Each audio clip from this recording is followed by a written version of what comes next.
Winter 1943 grips Europe in ice and mud while the war grinds forward on every front. The Allies have turned the tide. American and British forces are pushing slowly up the Italian peninsula after the invasion of Sicily. The Red Army has broken the siege of Leningrad and is preparing massive offensives in the east, and the combined bomber offensive is hammering German industry from the skies. Victory feels inevitable, yet distant. The question that dominates every strategic conversation is no longer whether the Allies will win, but how quickly, and at what final cost in lives. Far from the battlefields, in the corridors of power in Washington and London, a single decision is being shaped that will influence the entire remainder of the war in Europe. The cross-channel invasion codenamed Operation Overlord, repeatedly promised to Joseph Stalin since 1941, is finally scheduled for the spring of 1944. It will demand unprecedented coordination between American industrial might, British planning expertise, and the political imperatives of a fragile coalition. At the center of this planning stands the unresolved question of who will command it all as Supreme Allied Commander. Most observers, including many in the U.S. Army, assume the position will go to General George Catlett Marshall. As Chief of Staff, Marshall has masterminded the expansion of the American military from a small pre-war force into a global juggernaut. He has overseen training, logistics, production, and strategy across every theater. President Franklin Roosevelt has repeatedly hinted that Marshall deserves the field command as reward for his indispensable service. Marshall himself has quietly prepared for it, studying maps of northern France and assembling a staff. Yet Roosevelt wavers. Marshall's presence in Washington is critical for managing Congress, coordinating with the Navy, and balancing the demands of multiple allies. Removing him could disrupt the entire American war effort. There are deeper considerations as well. The British have strong views on command structure, and Stalin remains skeptical of any delay in the Second Front. A misstep in selection could fracture the coalition at its most critical moment. These tensions come to a head at the Tehran Conference, held from November 28 to December 1, 1943, in the heavily guarded Soviet embassy compound. For the first time, Roosevelt, Winston Churchill, and Stalin sit together in the same room. Stalin presses relentlessly for Overlord to be the main effort, dismissing Mediterranean operations as distractions. Churchill defends the Italian campaign and argues for flexibility, wary of repeating the slaughter of Passchendaele or the Somme on the fields of France. After days of negotiation, Overlord is reaffirmed as the priority, with a target date in May 1944. The issue of supreme command, however, remains deliberately vague. Stalin asks pointedly who will lead the invasion.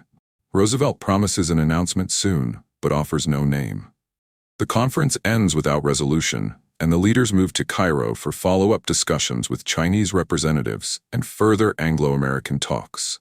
It is in Cairo that the decision solidifies.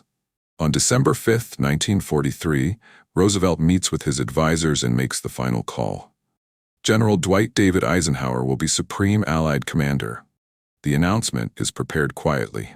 2 days later, on December 7th, Eisenhower receives the news in Tunis from a cable signed by Marshall himself. Marshall accepts his continued role in Washington with his customary stoicism, drafting the message to Stalin, informing him of the selection. Eisenhower's appointment makes strategic sense on multiple levels. He has proven himself in the Mediterranean theater, first as commander of Allied forces in North Africa and then overseeing the invasions of Sicily and Italy. More importantly, he has demonstrated an extraordinary talent for coalition management. He balances the deliberate set-piece approach favored by British commanders with the aggressive momentum demanded by American officers. He soothes egos, resolves disputes, and keeps the alliance functioning without public rupture. One name is conspicuously absent from every serious discussion of Supreme Command: Lieutenant General George Smith Patton, Jr. At this precise moment, Patton is effectively in exile. In August 1943, during the Sicilian campaign, he visited evacuation hospitals and slapped 2 enlisted men suffering from battle fatigue, convinced they were malingering. The incidents were reported up the chain, and when details leaked to American journalists in November, they ignited a firestorm. Eisenhower, then Patton's superior, demanded written apologies and seriously considered relieving him permanently. Marshall intervened to preserve Patton's services for his undeniable combat value, but the political damage was severe. Patton is removed from command of the 7th Army after the triumphant conclusion of the Sicilian campaign. He spends months in Palermo and then transfers to England, where he is assigned a phantom role in Operation Fortitude, the deception plan designed to convince the Germans that the main invasion will strike at Pas-de-Calais rather than Normandy. He is valuable enough to keep, but too controversial to unleash. Patton is widely regarded within the U.S. Army as its most gifted operational commander. He possesses an instinctive grasp of mobile warfare, an obsession with speed, maneuver, and the rapid encirclement of enemy forces. He believes passionately that wars are won by velocity, by ending them before they degenerate into prolonged attrition that favors the defender. In North Africa, he inherited a demoralized II Corps after the disaster at Kasserine Pass and transformed it into an effective fighting force in weeks. In Sicily, despite limited resources and secondary priority, his 7th Army drove across the island to Messina, faster than Bernard Montgomery's vaunted 8th Army, capturing tens of thousands of prisoners and humiliating the British in the process. These very successes contribute to his exclusion. Patton's relentless drive embarrasses allies and exposes coalition frictions. His public image, the polished helmet, ivory-handled revolvers, and profane motivational speeches, embodies American brashness in a way that discomforts the more reserved British leadership. His unguarded statements risk diplomatic incidents. He speaks openly of killing Germans without euphemism, and he makes little effort to conceal his disdain for excessive caution, whether it comes from London or Washington. Eisenhower's strength lies in restraint and balance. He ensures that Montgomery receives the resources needed for his methodical operations, that American armies advance on a broad front, and that no single commander dominates to the point of alienating partners. Under Eisenhower, the invasion will proceed with calculated deliberation, minimizing risks to the coalition itself. Roosevelt's vision extends beyond the defeat of Nazi Germany. He is already thinking about the post-war order, a cooperative Soviet Union in the Pacific War against Japan, a stable Europe rebuilt under American influence, and the foundations of what will become the United Nations. A commander who prioritizes absolute military speed over political harmony could jeopardize those larger goals. The decision to elevate Eisenhower and sideline Patton is presented as pragmatic necessity. Without coalition unity, Overlord might never launch at all. British bases, shipping, naval support, and air cover are indispensable. Alienating London could delay the invasion indefinitely, prolonging Soviet suffering on the Eastern Front and extending the war by months or years. Yet the costs begin to accumulate immediately, even if they remain invisible in the moment. With Patton excluded from higher strategic authority, the European theater will be directed by a supreme commander who excels at managing consensus rather than imposing relentless pursuit. Advances will be balanced across the front, resources allocated to preserve harmony, and bold gambles avoided if they threaten alliance cohesion. In Italy, the campaign continues its slow, bloody crawl toward Rome. Thousands of Allied soldiers fall in the mud before Monte Cassino because momentum is not pressed to the breaking point. On the Eastern Front, Soviet armies continue to bear the overwhelming burden alone, losing hundreds of thousands in offensives that might have been rendered unnecessary by a swifter collapse in the West. Paper maps in planning rooms show fuel pipelines and supply routes calibrated for steady progress, not maximum exploitation. Radios remain silent where urgent orders for pursuit might have crackled. Telegrams cross oceans at dawn, confirming restraints rather than unleashing velocity. Patton, confined to his deceptive role, studies ancient campaigns and writes letters filled with frustration. He knows from history that hesitation in war is paid for in blood, that attrition favors the side willing to endure longest. He waits for a chance to prove that speed can end slaughter. He will wait longer than anyone anticipates. The most dangerous man in the Allied army wasn't too violent for command. He was too effective. By the winter of 1943, George Smith Patton Jr. had already built a reputation that made him both indispensable and intolerable to the Allied High Command. He was not a staff officer who excelled at logistics or a diplomatic general who smoothed over coalition disputes. He was a battlefield commander in the purest sense, an instinctive hunter of armies, driven by an almost religious belief that speed and maneuver could end wars before they descended into the meat grinder of attrition. Patton's rise began in earnest in North Africa. In February 1943, after the American defeat at Kasserine Pass, the II Corps lay shattered, its soldiers demoralized and its officers shaken.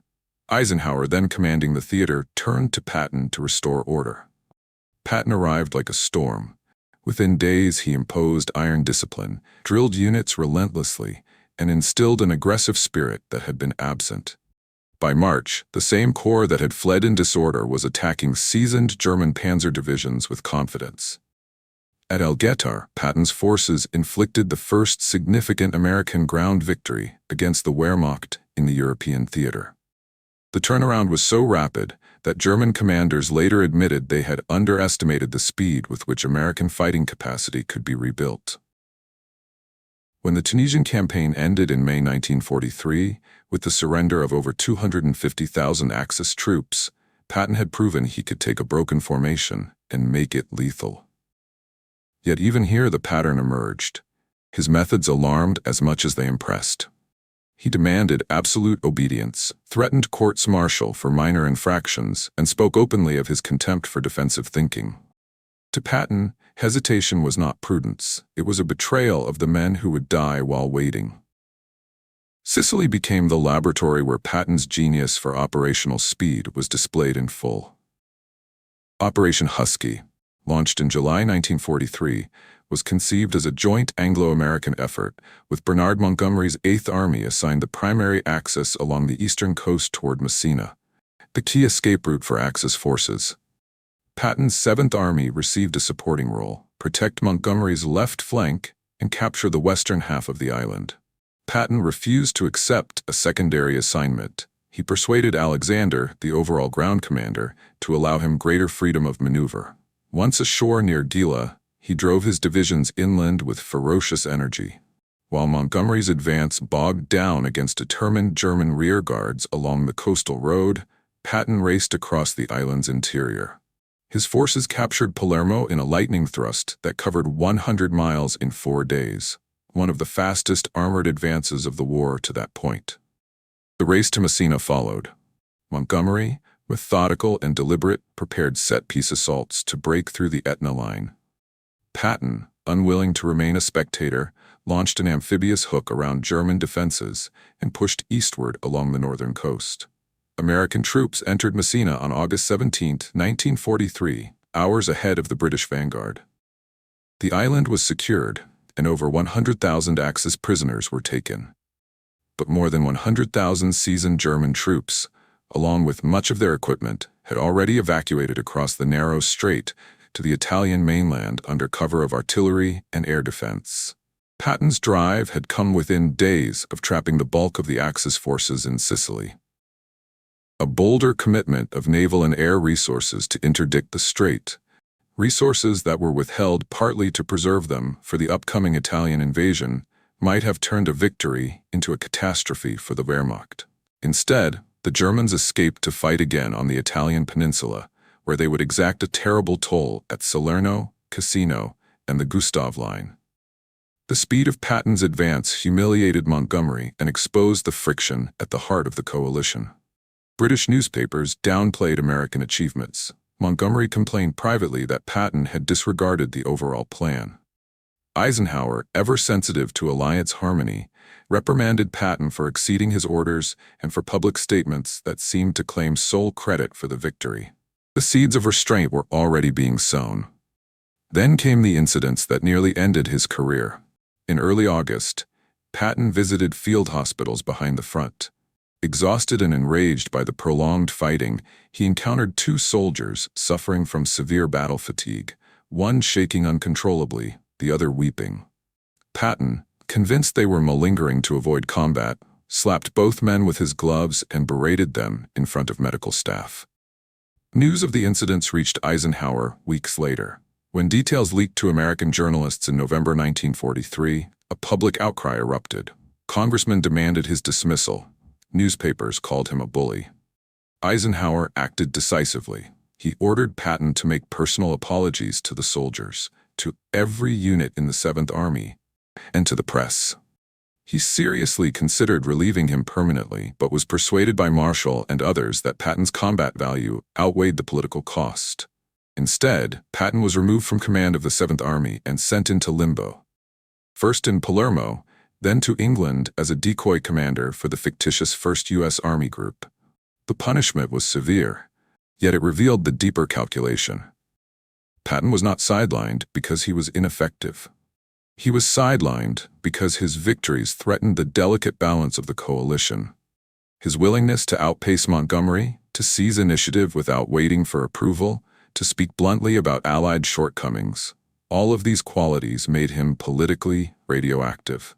A commander who could not be relied upon to prioritize harmony over speed was a risk the alliance could not tolerate at the highest level. In private correspondence, Patton raged against the restraints placed upon him. He wrote to his wife Beatrice that wars were being prolonged by caution, that thousands were dying unnecessarily because generals feared embarrassment more than defeat. He studied the campaigns of history's great captains, Hannibal, Napoleon, Stonewall Jackson, and saw in their boldness the antidote to modern attrition. He believed the tank had restored mobility to warfare, and that only velocity could prevent the Western Front from becoming another 1914-1918 slaughter. The German High Command, by contrast, feared him precisely for these qualities. Field Marshal von Rundstedt later admitted that Patton was the Allied general they most respected as an operational commander. German intelligence tracked his movements obsessively during his period of idleness, convinced he would command the main invasion force. When he was finally unleashed in Northwest Europe, German diaries and intercepted messages repeatedly expressed alarm at his presence. Yet within the Allied camp, the opposite emotion prevailed. Patton's brilliance on the battlefield translated into political liability. Every mile he advanced too quickly risked exposing British caution. Every public utterance risked headlines that strained transatlantic unity. Every independent decision risked fracturing the consensus required to sustain the coalition. The decision to keep him subordinate was not made in a single moment, but through a series of quiet choices. Resources allocated to Montgomery's deliberate offensives, restraints imposed on American initiatives, reprimands issued for exceeding boundaries. The pattern was consistent: preserve the alliance, even if it meant slowing the war. Patton didn't frighten the Germans, he frightened the coalition. June 6, 1944. The Normandy landings succeed against expectations. 5 beachheads are secured, but the Bocage country beyond turns every field into a fortress. For weeks, the Allied advance crawls forward under relentless German resistance. By mid-July, American forces are still pinned in a narrow lodgment west of Saint-Lô, while British and Canadian armies hammer futilely at Seine. Casualties mount daily. The broad front strategy, designed to prevent any single axis from being stripped bare, distributes resources evenly but generates momentum nowhere. Operation Cobra is the planned American breakout. Conceived by Omar Bradley, commander of the U.S. First Army, it calls for massive air bombardment, followed by a concentrated armored thrust. Yet the man who will execute the exploitation phase with ruthless speed has been waiting in England for months, his Third Army still unactivated. On July 1, 1944, Patton quietly arrives in France. He is not announced. His presence is kept secret to preserve the fortitude deception. He joins Bradley's headquarters as an observer, chafing at the inactivity. When Cobra finally launches on July 25th, after multiple weather delays, the air bombardment devastates the German front opposite the U.S. 8th Corps. Panzer Lehr Division is nearly obliterated in a single morning. The breach is made. On August 1st, the 3rd United States Army is officially activated under Patton's command. 3 Corps, 8 SWAT and XX, come alive overnight. Patton wastes no time. He issues standing orders that no unit will halt for the night unless physically blocked, that every road will be used for forward movement, and that any officer who allows his command to be outdriven by another will be relieved. The effect is immediate and stunning. While Bradley's First Army continues to widen the breakout corridor, Patton's spearheads race south and west. Avranches falls on July 31st. By August 3rd, armored columns are pouring into Brittany. Rennes is captured on August 4. Brest, Lorient, and Saint-Nazaire are masked or besieged. Simultaneously, other elements swing east toward the Seine. For the first time since D-Day, the war in northwest Europe moves at Patton's preferred tempo. German 7th Army and 5th Panzer Army, caught off balance by the Cobra strike, begin a disorganized withdrawal. Intelligence reports confirm chaos in their rear areas. The opportunity for a massive encirclement presents itself. If American forces from the south meet Anglo-Canadian forces pushing down from the north, the bulk of two German armies could be trapped west of the Seine. Patton sees it clearly. On August 8th, he meets with Bradley and proposes a bold maneuver. Turn X-Fifth Corps north from Le Mans toward Argentan, linking with the Canadians descending from Falaise. The pocket would be closed. Bradley approves the turn but imposes a limit: halt at Argentan and wait for Montgomery's forces to complete the encirclement from the north. Patton protests privately. His troops reach Argentan on August 13th and could drive 15 miles further to Falaise in hours. German columns are already streaming through the narrowing gap in panic. Yet the order stands: do not risk intermingling with Allied forces or overextending supply lines. Patton complies, but sends probing patrols forward and keeps his units fueled and ready. The Falaise Gap remains open for days.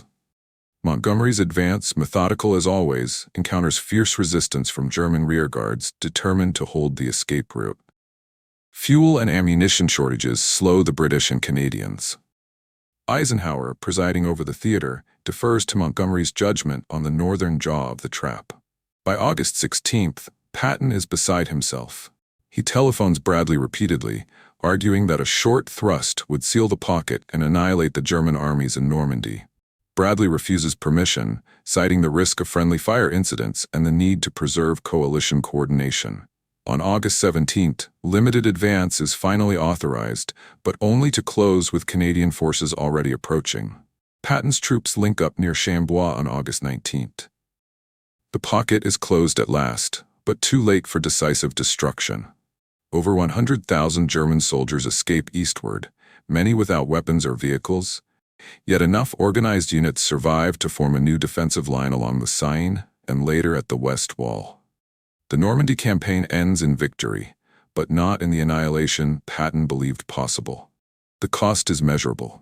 Had the gap been closed a week earlier, estimates suggest an additional 100,000 to 150,000 German prisoners could have been taken, along with the virtual elimination of their armored strength west of the Seine. Instead, those battered divisions live to fight in the Ardennes 4 months later. Even as the pocket closes, restraints multiply. Patton's Third Army surges across France at a pace unmatched in the Western theater. 100 miles in a week, 400 miles in a month. Chartres falls on August 18th. Orléans on August 19th. By August 25th, spearheads reach the Seine east of Paris. Fuel convoys race forward on Red Ball Express trucks, drivers pushing 72 hours without sleep to keep the tanks rolling. Yet the farther Patton advances, the more acute the supply crisis becomes. The broad front policy demands that every army group receive proportional resources. Montgomery's 21st Army Group, preparing its own deliberate offensive toward Antwerp, is allocated priority for logistics. Vast quantities of fuel and ammunition are diverted northward. Patton's armies begin to outrun their supplies. On August 30th, near Verdun, multiple divisions halt with empty tanks. Patton rages in private. He calculates that with the fuel sent to Montgomery, Third Army could have reached the German border by early September. Instead, his spearheads sit idle while German reserves rush westward to stabilize the front. Metz's fortifications, lightly held in August, are reinforced. The Lorraine campaign that follows will become a brutal, attritional slog. Eisenhower visits Patton's headquarters on August 31st. He acknowledges the extraordinary speed but reaffirms the broad front strategy. No single thrust will be favored at the expense of the whole line. Political considerations remain paramount. Montgomery has threatened resignation if his northern operation is starved. The port of Antwerp is deemed essential for sustained logistics. Risking a narrow, overextended advance could invite disaster if German reserves counterattacked. Patton accepts the decision outwardly. In his diary, he writes that the war is being prolonged by men who fear victory more than defeat. For a brief, incandescent moment in August 1944, the war in the West moved at Patton's speed. Armored columns advanced faster than staff officers could redraw maps. German commands disintegrated. French villages were liberated in a blur of dust and cheers. The end seemed tantalizingly close. And then the brakes were applied. For a moment, the war moved at Patton's speed, and then the brakes were applied. September 1944. The Allied armies stand on the borders of the Reich itself. Paris has been liberated. Brussels falls on September 3rd. Antwerp, with its vital port intact, is captured the next day by Montgomery's forces. For a fleeting moment, it appears the war might end before winter. German resistance seems to be crumbling everywhere. Yet within weeks, the momentum stalls and the opportunity slips away, not because of German strength, but because of Allied choices. The first great compromise is Operation Market Garden. Montgomery proposes a daring but narrowly focused thrust across the Lower Rhine. Airborne divisions to seize a series of bridges, armored forces to punch through on a single road, creating a bridgehead deep in Holland from which to outflank the West Wall. Eisenhower, under pressure to give Montgomery a major offensive after Normandy's frustrations, approves the plan on September 10th. Vast resources are diverted northward, the entire 1st Allied Airborne Army, priority in air support, and crucially, the bulk of available transport and fuel. Patton's 3rd Army, already immobilized by supply shortages, is starved further. On September 4th, he had begged for just 400,000 gallons of gasoline to continue his advance toward the Saar. The request is denied. Instead, millions of gallons are rerouted hundreds of miles north to support Market Garden. Patton's spearheads sit idle outside Metz while truck convoys race past toward Arnhem. Market Garden launches on September 17th. The airborne drops succeed initially, but German reaction is swift. At Arnhem, the British 1st Airborne Division is cut off and gradually destroyed. The ground relief column, confined to a single elevated road, is delayed by fierce resistance at every bridge. By September 25th, the operation is abandoned. The Allies gain a 60-mile salient into Holland, but no bridgehead across the Rhine. The port of Antwerp remains useless because the Scheldt estuary is still in German hands. The cost is stark. Over 17,000 Allied casualties for a plan that never threatened Germany's core defenses. Meanwhile, the broad German front that had been collapsing in August has time to reorganize. Reserves rush to the West Wall. The Lorraine fortresses around Metz, lightly garrisoned when Patton was halted, are reinforced with fresh divisions. What might have been a pursuit becomes a siege. Fuel politics dominate the autumn. Eisenhower's broad front policy demands that no army group advance too far without its neighbors keeping pace. Patton argues repeatedly that a concentrated thrust by 3rd Army toward that Mainz or Mannheim could unhinge the entire German position in the West. Intelligence confirms German weakness in the Saar, few reserves, depleted armor, low morale. Yet every proposal is rejected. The official rationale is logistical. Supply lines stretched from Normandy cannot support a deep penetration. The unspoken rationale is political. Montgomery must not be left behind again. The pattern repeats the missed opportunities of Normandy. At the Falaise Gap, hesitation allowed over 100,000 Germans to escape. In September, hesitation allows the German 15th Army, 40,000 men trapped north of Antwerp, to evacuate across the Scheldt under Allied noses. Clearing the estuary, deemed secondary to Market Garden, is delayed until November. Antwerp does not open for shipping until November 28th, by which time winter has set in and the logistical crisis is acute.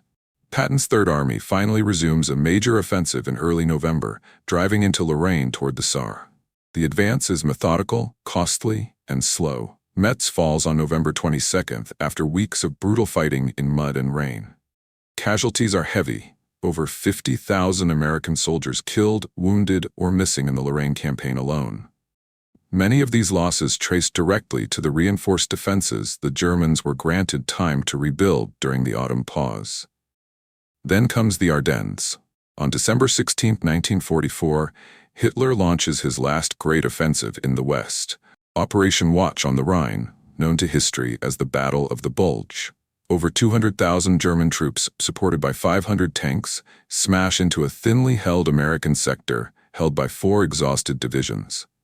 The attack achieves complete surprise. Within days, a massive bulge is driven into the Allied line. Bastogne is surrounded. The road network to Liège is threatened. Eisenhower's headquarters reacts with alarm. Reserves are thin. Most American strength is committed in the south, with Patton or in the north clearing the Scheldt. On December 19th at Verdun, Eisenhower meets his senior commanders. Montgomery, commanding the northern flank, requests control of American armies above the Bulge. Eisenhower partially concedes, placing 1st and 9th Armies under Montgomery temporarily. Patton, attending the meeting, is asked how quickly he can intervene. He replies that 3rd Army can attack northward with 3 divisions in 72 hours. The room falls silent. Montgomery scoffs that such a turnaround is impossible. Eisenhower, trusting Patton's record, approves the plan. Patton has already anticipated the order. His staff has prepared multiple contingency plans. On December 22nd, in the middle of a snowstorm, 3rd Army pivots 90 degrees and strikes north. The relief of Bastogne begins on December 26th when the 4th Armored Division breaks through to the surrounded 101st Airborne. By early January, the Bulge is being squeezed from the south while Montgomery advances cautiously from the north. The Bulge is contained and eventually erased, but at terrible cost. 19,000 Americans killed, the highest single battle toll of the war for the U.S. Army, plus tens of thousands wounded or captured. Historians later estimate that the German offensive would have been impossible if the West Wall had been breached in September, or if the German reserves consumed in the Ardennes had been destroyed in earlier encirclements. Every decision to prioritize caution over speed has converged here. Market Garden's failure preserved German strength. The fuel diverted from Patton allowed the West Wall to be manned. The broad front policy prevented the deep penetrations that might have disrupted Hitler's buildup. The war, which seemed on the verge of ending in September, will now drag into spring. Boots freeze in Ardennes snow.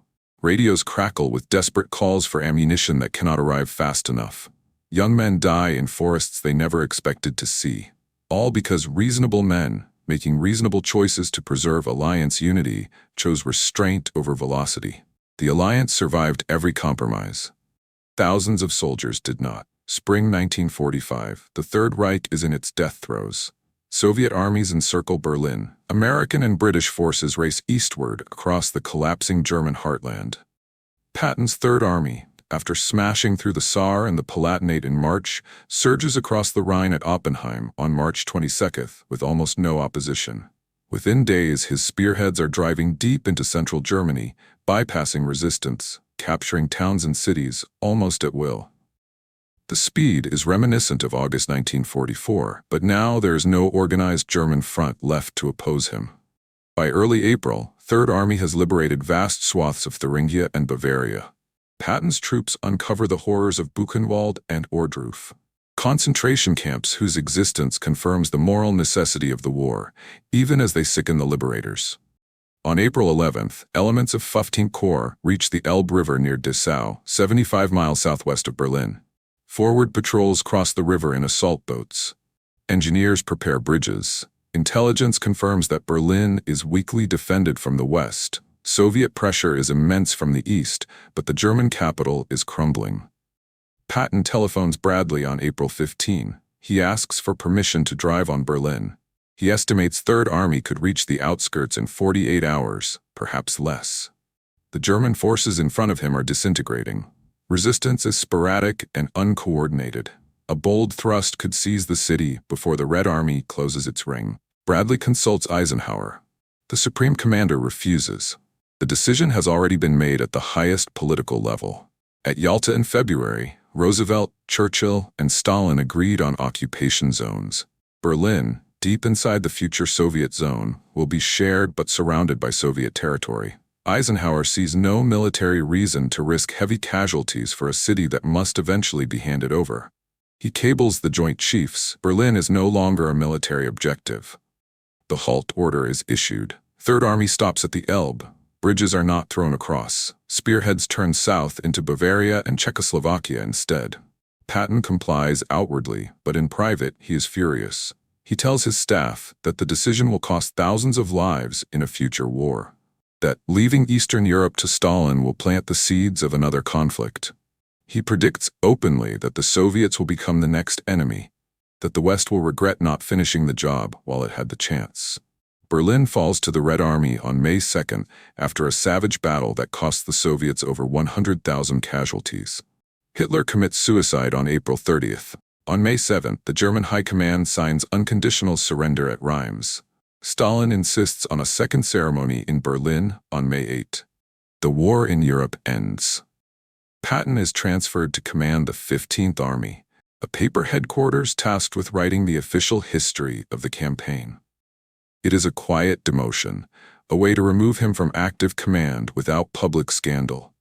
His outspoken criticism of Soviet intentions and of Allied policy toward displaced persons, many of whom he believes are anti-communist refugees being forcibly repatriated, has become too embarrassing. Newspapers leak his comments, comparing American denazification to the Democrats and Republicans fighting. Eisenhower relieves him of Third Army command in October 1945 and sends him home. Patton returns to the United States a hero to the public, but an inconvenience to the military and political establishment. He speaks at parades, warns of Soviet expansion, and plans a post-war career. On December 9, 1945, while riding in a staff car near Mannheim during a hunting trip, the vehicle collides with an American truck. Patton suffers a broken neck. He lingers in the hospital for 12 days, paralyzed, before dying on December 21st from a pulmonary embolism. He is buried in the American military cemetery at Ham, Luxembourg, among the men of Third Army who fell under his command. History's verdict arrives slowly. In the decades that follow, the pattern becomes undeniable. Every major hesitation, Falaise, the autumn pause, Market Garden, the halt at the Elbe, extended the war by weeks or months. Each extension carried a human price. The Lorraine campaign alone cost over 50,000 American casualties that might have been avoided by a September breakthrough.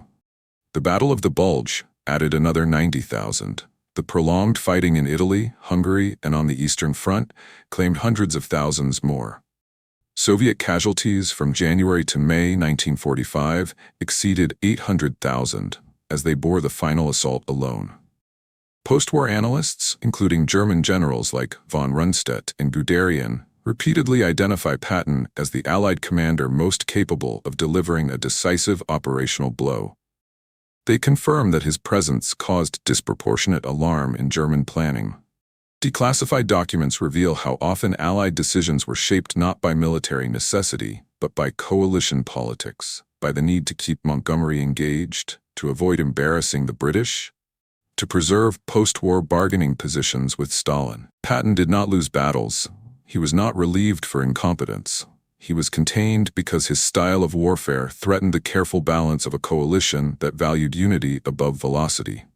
He was passed over for supreme command, not because he was too violent, too unstable, or too flawed. He was passed over because he might have ended the war too quickly, too decisively, in a manner that would have upended the political calculations of 1944 and 1945. The soldiers who froze in the Ardennes, who bled in the mud of Lorraine, who died assaulting Metz fortifications that had been reinforced during the autumn pause, they paid the difference between caution and speed. History remembers the victory. It rarely counts the cost of how long it took to achieve. Patton was passed over not because he would lose the war, but because he might end it too decisively. If you believe history should measure decisions in lives, not intentions, subscribe for more untold World War II truths.